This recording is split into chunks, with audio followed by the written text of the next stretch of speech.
Jay here, Stretford, Paddock. This is the Paper Talk. As you can see, we're in the studio. We're live, which means you lot, yes, you, need to get involved in the chat and the comments. And if you're not doing already, please make sure you are subscribing to the channel. We want to get to 750,000 subscribers. And with your support, we can get there. We can get there by the end of the season. Season's nearly done, but we're almost there, as you can see. So hit that subscribe button and make sure you are giving us a like. As you can see from the thumbnail, I'm going to be talking about potentially Bruno Fernandes and Casemiro leaving. But before we get into that, we're also going to be talking about Thomas Frank, because a story has just broken that Thomas Frank is being lined up as a potential successor to Erik ten Hag. So there you can see it on your screen. Let's have a little chat about that. It says, exclusive, Thomas Frank, a strong contender to be next Manchester United head coach if Erik ten Hag is sacked. So there's a big if there, isn't there? I mean, if Erik ten Hag's not going anywhere, then he's still going to be the manager. But Thomas Frank, it seems, is someone that Ineos are looking at. And do you know what? When this was announced, right, this broke whenever it was. When was that tweet? About 20 minutes ago or something, whenever it was? Can we see where it was? Oh, no, it was, well, about an hour ago, sorry. And a lot of my people in my group chat were messaging about it. And I think the response wasn't that bad. I think a lot of people going, you know what? Thomas Frank, he's not the most inspiring manager. We go, okay, what's he won? He's not really managing, I don't think he's managing the Champions League. He's not got any trophies, all the rest of it. But he's done a decent job at Brentford. And I know what, the 16th in the Premier League. But they were missing Ivan Toney for much of the season. They're well clear of the relegation zone. And if you are going to look at someone who's maybe going to be sort of willing to be more of a coach and listen to sort of the likes of Dan Ashworth and Jason Wilcox, then maybe that works. I'd be a little bit reluctant, if I'm being brutally honest, because I think, is he going to fully command the respect of the dressing room? I don't know. But some of that respect might just come from Ineos. It might just be like, look, he's our guy. You get on board with what he's doing, or you're gone. Because we're having a new regime here now where we're not going to have any of this sort of player power we keep hearing about ruling the roost. So a name being bandied about there, Mike McGrath, we've had him on the channel. He's a reliable guy. He won't just made that up. Not the worst idea I've ever had. He's probably not the one that everyone would go to and go, yeah, we've got to get Thomas Frank in. That's going to help us win loads of trophies. But maybe that's the sort of route that we need to go down. Maybe we need to go down something around a little bit, less glamorous, shall we say. Less of the big name and more someone who fits in what we're trying to do here, where we're having this structure in place where you've got a manager who's more of a coach, you've got a director of football, you've got obviously the CEO above them, and you've got Dan Ashworth as well. So you've got likes of Wilcox, Ashworth, Barada, and then the manager working alongside all of those. Get involved in the chat and the comments. Let me know what you think about Thomas Frank. Is he a name that you'd be happy with? Are you just like, come on, man, Jay, we can't have someone who's just took Brentford to 16th coming in and managing Manchester United. That is not what we're about. Or do we have to think a little bit differently? I want to know what you guys think. BMW Racing 1974 says, seriously, Jay, no way is he for United. Phobos Taco Man says, if it comes down to a choice between Frank, Potter and Southgate, I'd go with Frank every day. But he also goes on to say, but Erik ten Hag in. Brian Casey says, at least Frank has more Premier League experience than Southgate. Novoma says, no thanks, the club is way too big for him. Stephanie Griffith says, frankly, my dear, I don't give a damn about doubting Thomas. Very, very good. Daniel Berry says, Potter, Frank, waistcoat in that order. So I think he's saying he'd prefer Potter, then Frank, then finally Gareth Southgate. No one really seems to want Gareth Southgate. Nothing seems to unite the Red fan base quite as much as the fact that nobody seems to want Gareth Southgate to be our next manager. Unless you do, and if you do, get involved in the comments and the chat and let me know why you want Gareth Southgate to be our next manager. And also let me know what you think about Thomas Frank. Number 7 says, Thomas Frank screams best in class, question mark. Jamie Hallow says, how about Michael Scott? Yes.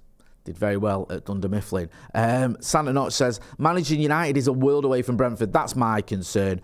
Pete, he says, morning, Jay. This feels a bit meh. Jokoya Trot says, might as well bring Ollie back.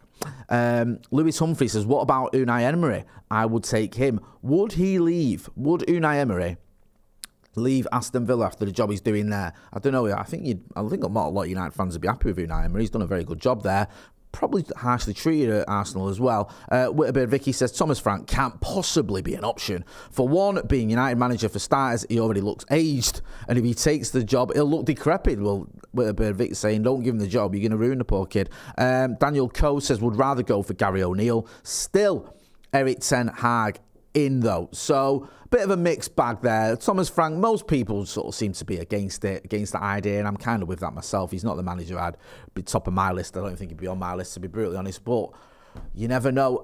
We will always keep you updated if anything does happen on the managerial front. If we hear any more breaking news, if anything, there are any updates, because a lot of the time at the minute, it just feels like there's a bit of speculation going on.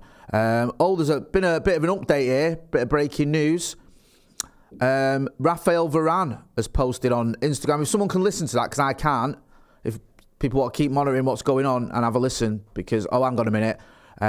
So, sorry about this. I'm just sort of reading this as it's coming up. It's actually subtitled, so I can do it myself. Looks like Raphael Varane is announcing that he's leaving Manchester United.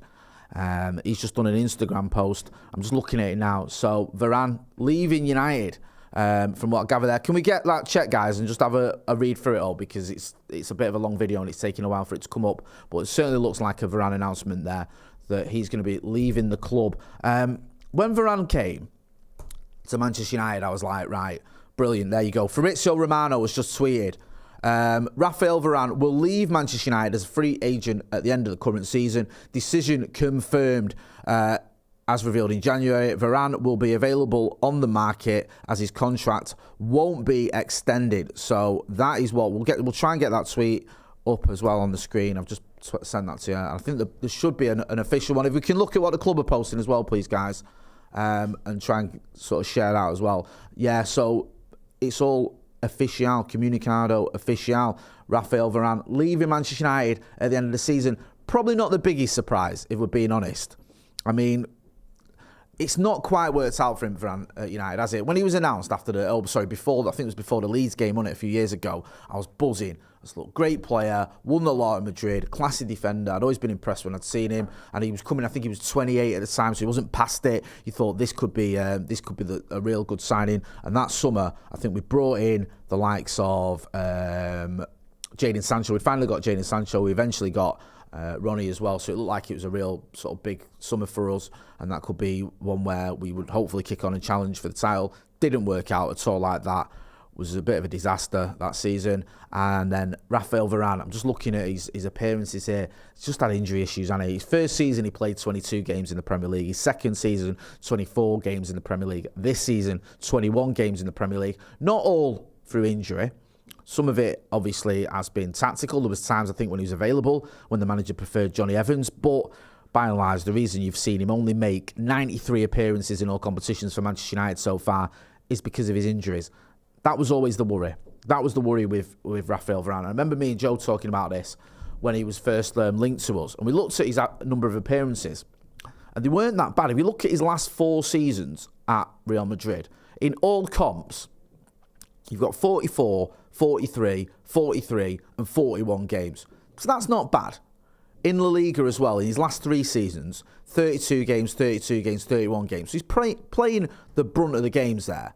And you're thinking, okay, maybe his injury issues are a little bit exaggerated. However, as I've said before, at Manchester United, in almost 3 seasons, we're practically at the end of the season now, he's still not hit 100 games in all competitions. So his injury record hasn't been horrific, but it's not been great. And for a centre-back, you want a centre-back partnership, don't you? We talked about the Arsenal game the other day. You look at Saliba and Gabriel. They play almost every week. Saliba got injured back in last season, and it cost Arsenal dearly, I think. But this season, I think he's been almost ever present, and him and Gabriel have formed that partnership, and they've had pretty much 2 seasons, other than the back end of last season, together, week in, week out. That's what you want from a centre-back partnership. This season, the complete opposite. Varane's missed just under half the games. Martinez has missed basically the entire season. Throw that into the mix as well. You've had Luke Shaw out all season. It's not been great, has it? Let me know what you think in the comments there about Raphael Varane leaving. How will he be remembered? Was it just one of those transfers that didn't quite work out, or are you going to focus on the performances that he gave? In fact, he helped us win the Carabao Cup, finished 3rd last season. It wasn't all doom and gloom. Just, I'd probably hope for a bit more. When he was announced that day at Old Trafford on the pitch, I was buzzing, so happy.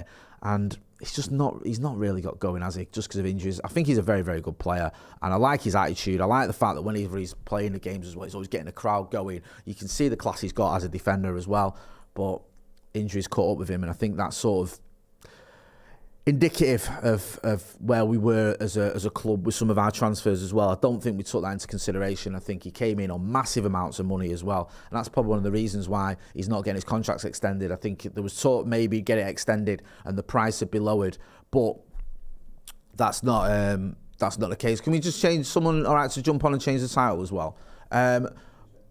Good lad. Let's talk a little bit. Let me know about. I'll have a little bit of chat about Varane, then we'll talk about some of the other stories as well. Lyle says Varane will say goodbye at OT. Daniel Berry says Saliba and Gabriel are an excellent pair. Hipster 2000 says a lot saved on the wage bill, which is good. Heaven's Soul says we'll miss that chiseled jawline. KC says, shame, at least he's alive, unlike Malacia. DJ says, next breaking news will be Johnny Evans' contract extension now. Vicky says, Varane and the peach emoji and Martinez pairing was the most exciting for such a long time. What else have we got here? Roshan Kamath says, great player, injuries hampered him a couple of years earlier, would have been great. Yeah, I mean, I get that. It would have been better if we could have got him a couple of years earlier, but we couldn't, so it's just one of those. We got him when we did. Had 2.5-ish seasons out of him, obviously here for 3 seasons, but didn't play all the games like I mentioned earlier, and we wish him well. Hit that like button, please, people. Make sure you are hitting like, and if you're not done already, subscribe to the channel. Let's talk about Casemiro and Bruno. Varane's going. Are Casemiro and Bruno going? Well, according to this report here, and I think this was Jason Burt in the Telegraph saying Saudi Arabia clubs want to sign Casemiro and Bruno. You can see there Saudi Pro League clubs are also understood to be interested in Liverpool goalkeeper Alisson and Man City counterpart Edison. I mean, they're going turbo in the transfer window there, transfer market, obviously pushing there, as you see, to get Casemiro that also have interest in Bruno Fernandes. Now, get involved in the chat in the comments what you think about this. I know a lot of people, I can already see it, are going to be like, well, Casemiro can go. He's not really the player he was when he first arrived. Certainly not the player we saw at Real Madrid. He's fallen off a bit of a cliff form-wise, and people are looking at it going, actually, is this just him declining? It's not just form. At his age, I think, is he 32? Is he done at the very, very top level? It does look like the sort of the games and the years have caught up with him a little bit. It's not helped that he's played out of position in defence, but even so, it's not just his performance levels. At times, it seems like his effort. Ronaldo Brown was talking about in the Paddock podcast yesterday, and I think he was right. He's saying, like, and other people have said this as well, at times it looks like he's not really up for it.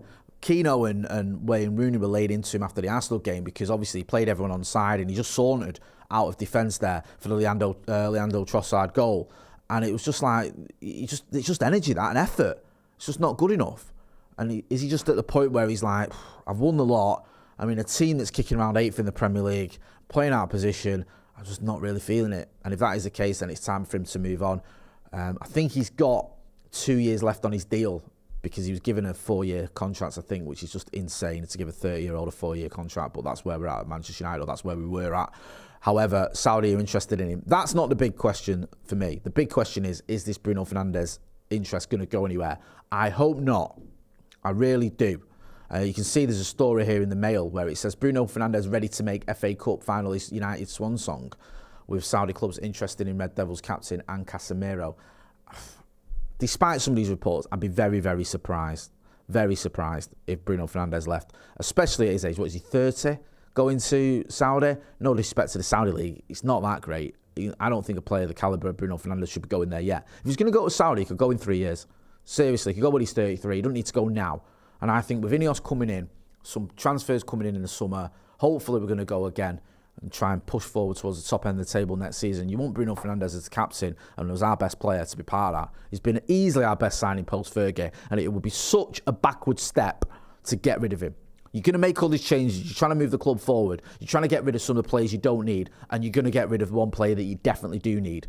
We've seen in the last couple of games when he's been missing how much we need him.